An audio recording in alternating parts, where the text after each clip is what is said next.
Hi friends, welcome to Abbas kitchen. இன்றைக்கி நம்ம ஒரு ஸ்வீட் ரெசிபி பார்க்கலாம். அதுக்கு அரை டேபிள் ஸ்பூன் அளவுக்கு நெய் எடுத்திருக்கேன். நெய்யை வந்து கடாயில் சேர்த்துக்கலாம். ஒரு கப் அளவுக்கு டெல்லி கேரட் எடுத்திருக்கேன். ரெட் கலர் கேரட்டு இந்த மாதிரி துருவி வச்சுருக்கேன். அதை சேர்த்துக்கலாம். கேரட் நல்லா நெய்யிலே வதங்கணும். கேரட் நல்லா வதக்கியாச்சு. வதக்கின கேரட்டில் அரை கப் அளவுக்கு நான் பால் சேர்த்துக்கிறேன்.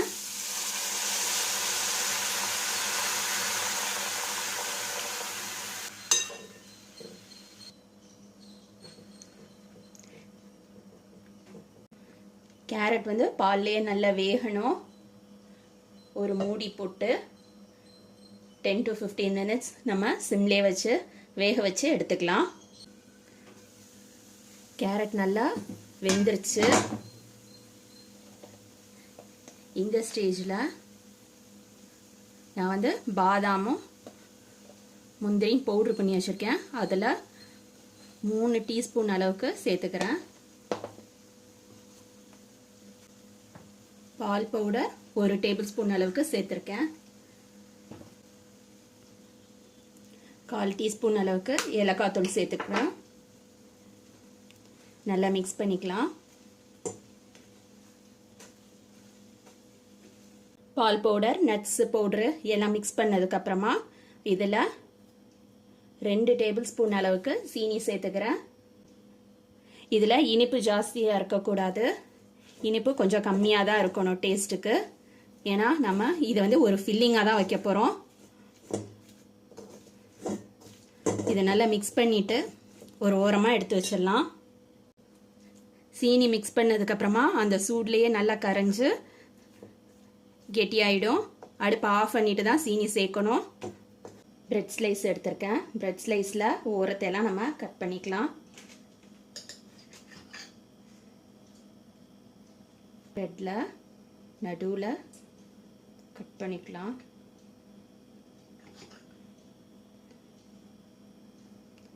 அதே மாதிரி இந்த 2 சைடையும் கட் பண்ணிக்கலாம்.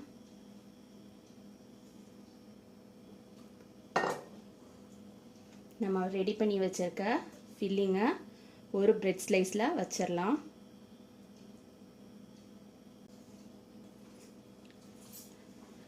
ஒரு பவுலில் தண்ணி வச்சுட்டு பிரெட்டோட ஓரத்தில் இந்த மாதிரி லைட்டாக வச்சுக்கலாம். இன்னொரு பிரெட் ஸ்லைஸ் எடுத்து இதை ஃபுல்லாக வச்சு மூடிடலாம். மூடி இந்த ஓரத்தை நல்லா சீல் பண்ணணும். இது மாதிரி ரெடி பண்ணியாச்சு. ரெடி பண்ணதை ஒரு சைடு வச்சுக்கலாம். பேனில் எண்ணெய் சேர்த்துக்கலாம். எண்ணெய் சூடு வந்துருச்சு. சூடு வந்த எண்ணெயில் நம்ம ரெடி பண்ணி வச்சிருக்கிற பிரெட் பீசஸை உள்ளே வச்சிடலாம். ஒரு சைடு கலர் வந்தோடனையும் இன்னொரு சைடு திருப்பி போட்டுக்கலாம்.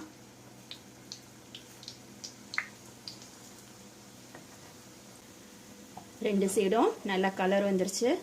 இந்த மாதிரி உள்ளதெல்லாம் எடுத்து ஒரு பிளேட்டுக்கு மாற்றிடலாம். பேனில் 1 கப் அளவுக்கு பால் சேர்த்துக்கிறேன். இந்த பால் வந்து நான் ஏற்கனவே காய்ச்சி சுண்ட வச்சுருக்கேன். 2 கப்பு பாலை 1 கப் அளவுக்கு சுண்ட வச்சுருக்கேன். 1 கப் அளவுக்கு கஸ்டர்ட் மில்க்கு கரைச்ச பாலை சேர்த்துக்கிறேன். 1 கப் பாலில் 1/2 டேபிள் ஸ்பூன் அளவுக்கு கஸ்டர்ட் பவுடர் கரைச்சிட்டு அந்த பால் தான் சேர்த்துருக்கேன். ஸோ டோட்டலாக 2.5 கப் அளவுக்கு பால் வந்து நம்ம சேர்த்துருக்கோம். இதில் நான் 3 டேபிள் ஸ்பூனு சீனி சேர்த்துக்கிறேன். 3 டேபிள் ஸ்பூன் சீனி பத்தலைன்னா நீங்கள் இன்னும் 1 டேபிள் ஸ்பூனை சேர்த்துக்கலாம். எனக்கு இது போதுமாக இருக்குது. அதால் நான் 3 டேபிள் ஸ்பூன் தான் நான் சேர்த்துருக்கேன். சீனி சேர்த்துட்டு நல்லா கலந்து விட்டுக்கலாம். 1/4 டீஸ்பூன் ஏலக்காய் தூள் சேர்த்துக்கிறேன்.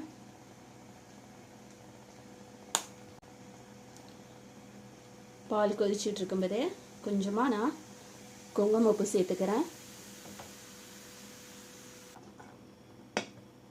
அடுப்பை நல்லா சிம்மில் வச்சுட்டு பால் வந்து நல்லா கெட்டியாகணும்.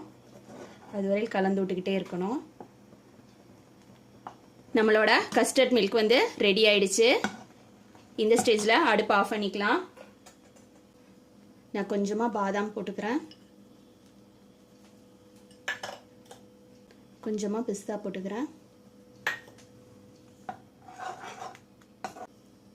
நம்ம ரெடி பண்ணி வச்சிருக்கிற ப்ரெட்டை வந்து ஒரு பிளேட்டில் அடுக்கிக்கலாம். நம்ம ரெடி பண்ணி வச்சிருக்கிற கஸ்டர்ட் மில்கை ப்ரெட்டு மேலே வேணுங்கிற அளவுக்கு ஊற்றிக்கலாம்.